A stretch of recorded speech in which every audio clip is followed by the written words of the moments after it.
The anti-capitalist mentality is something I've covered numerous times before, with myths about capitalism, claiming that capitalism caused the dangerous concentration of wealth in the hands of the few, and if it's not that, then it's the claim of exploitation, etc., and other myths relative to capitalism being pro-business, or that capitalism is what caused the boom and bust cycle, and they think of capitalism as the early stages of, or they think capitalism is corporatism. Rather, the government's interference is creating a problem, and of course they try to blame that on the market, which is an erroneous argument. This is where the socialists always fall flat on their backside. They try to claim that capitalism is the cause of these monopolies, oligopolies, cartels, when really the history proves otherwise. At this point, it's fairly common to hear someone from the younger generations lambaste or lament capitalism.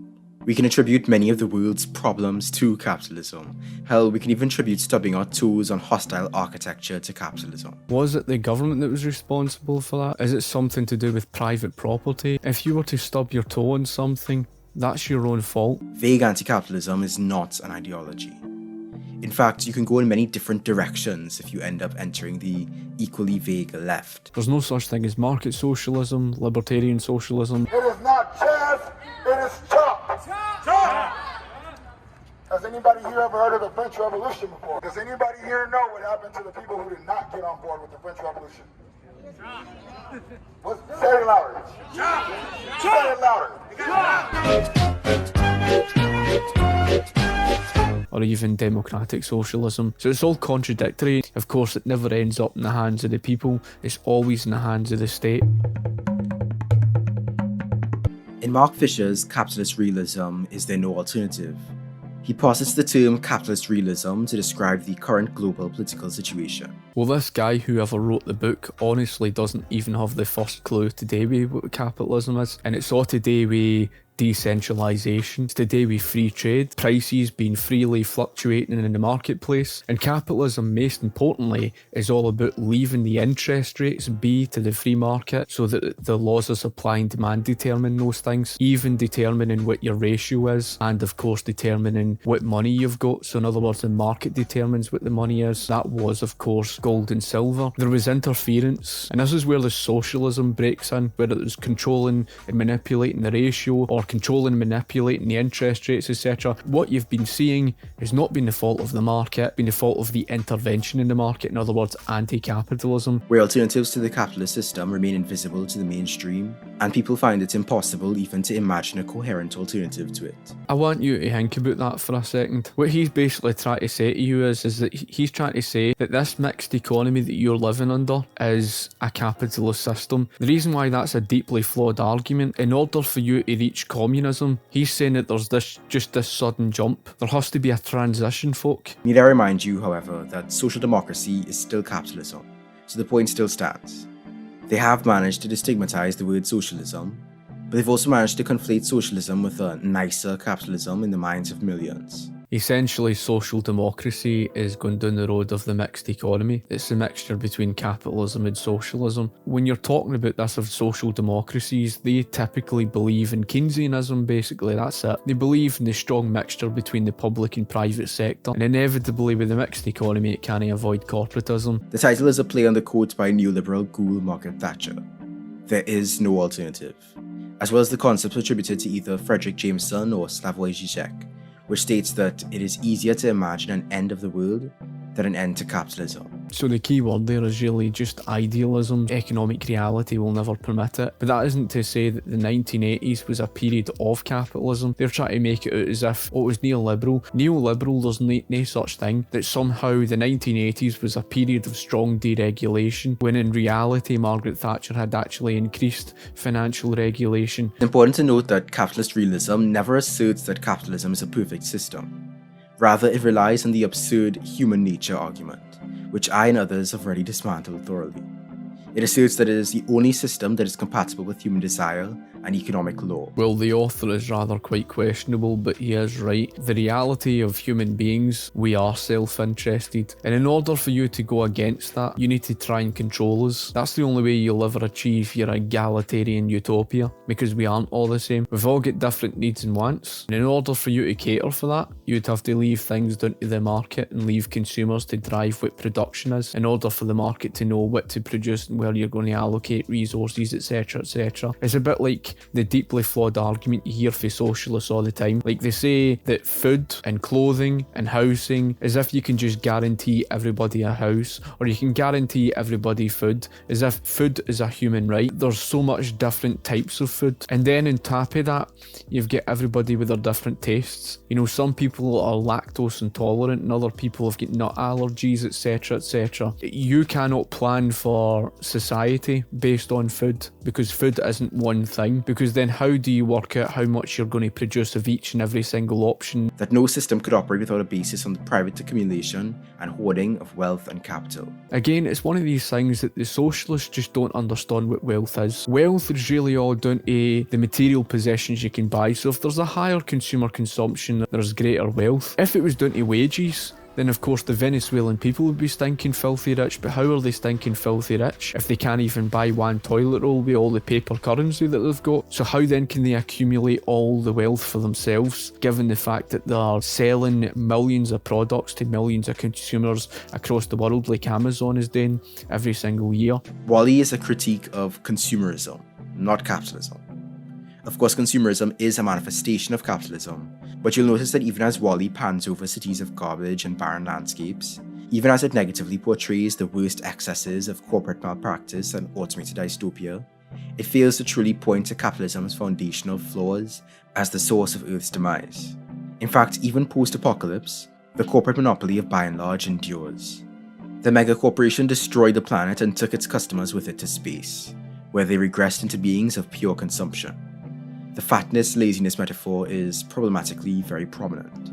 Sure, the humans eventually stand up to the corporate AI overlord, quite literally, but the film sees to place the blame of consumerism on the people. And what's that got to do with capitalism? That's never the fault of the free market. Monopolies have formed because of government's intervention in the market as a result of government regulation. A monopoly, by definition, if you think of the word mono means singular. That means you have no competition whatsoever and you own 100% share of the market. So in other words, falling consumer prices is a contradiction of the definition of a monopoly. There has never been a monopoly to stem from predatory pricing, not once in recorded history. So the only way that you can create a monopoly is restricting productive output. And even the De Beers Group was an example of government nationalisation that resulted in a near perfect monopoly. Again, the fault of socialism. And then he tries to paint the whole thing today with consumerism as if it's negative. When you compare people's material living standards today, comparing that to the 19th century, the way people live today is a lot healthier. You're working fewer hours thanks to all the capital